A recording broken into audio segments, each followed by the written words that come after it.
umaga, Pilipinas. Live mula sa Pag-asa DUST. Para sa lagay ng panahon, narito ang latest mula sa Pag-asa.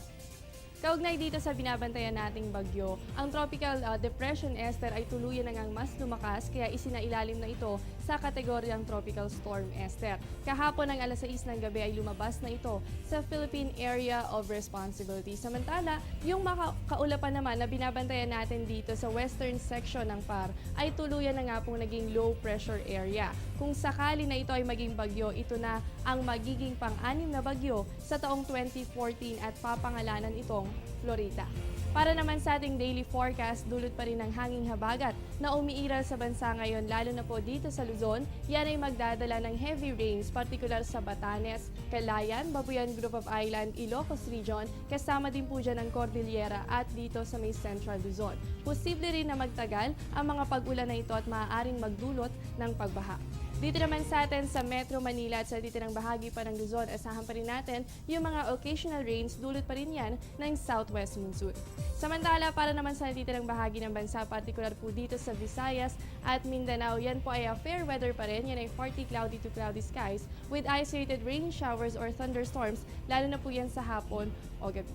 At kaugnay naman sa lagay ng karagatan sa bansa, naglabas ng gale warning ang Pag-asa. Dulot yan ng umiiral na southwest monsoon. Inaabisuhan ng mga nasa northern at western seaboard ng northern at central Luzon. Partikular po sa mga areas dito sa may Batanes, Calayan, ganun din po sa Babuyan. At kasama din dyan ang northern coast ng Cagayan, Ilocos Norte, Ilocos Sur, La Union, Pangasinan, Zambales at Bataan. At ganun din po ang western seaboard ng southern Luzon. Dulot naman ng mga panakanakang ulan, sanhi pa rin yan ng southwest monsoon. Kasama po dito ang Metro Manila, Cavite, Occidental Mindoro at western coast ng Batangas at Palawan. May lakas ng hangin na 52 to 63 kilometers per hour, kaya naman ang kondisyon ng karagatan po natin ay magiging maalon hanggang sa napakaalon at yan po ay may taas na 3.4 to 4.5 meters.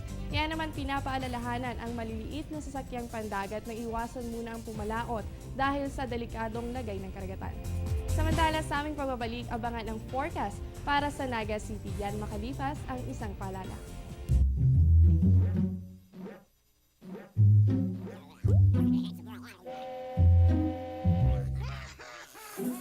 Worried kung nasaan ang package mo? Sa Air 21, worry-free! May real-time SMS updates kaya alam mong status ng padala mo every step of the way. Why worry? Pwede namang worry-free. Sa Air 21, sagot ko, padala mo. Naglabas ng heavy rainfall advisory ang Pag-asa kaninang alas 9 ng umaga. Makakaranas ng mga pag-ulan ang Zambales, Bataan, Tarlac, ganun din ang Pampanga. At yan po ay nasa ilalim ng yellow warning. Ibig sabihin po, makakaranas ng mga pag-ulan at posible po yan sa loob ng 3 oras. At kung sakaling magtuloy-tuloy yan, sa loob ng 3 oras, yung mga pagbaha natin ay hindi na maiiwasan. Kaya inaabisuhan po ang mga komunidad natin na maging aware po tayo sa lagay ng panahon. Ngayon nga ay pinagdiriwang natin ang ika-116 na araw ng kalayaan. Ito ay may temang pagsunod sa yapak ng mga dakilang Pilipino tungo sa malawakan at permanenteng pagbabago.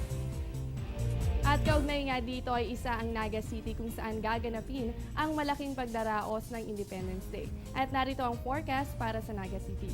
Asahan natin na mamaya nga 11 a.m. makakaranas po tayo ng mga occasional rains. Dulot pa rin yan ang southwest monsoon na umiiral nga dito sa Luzon. At alam naman natin ang Naga City po ay parte yan ng southern Luzon. At mamayang alas 5 naman ng hapon, asahan din natin na may chance pa rin tayo ng mga occasional rains. Ang temperatura natin dito ay nasa 26 to 34 degrees Celsius. Kaya sa mga dadalo sa nasabing event, magdala po tayo ng payong para maging panlaban po natin sa mga pag-ulan.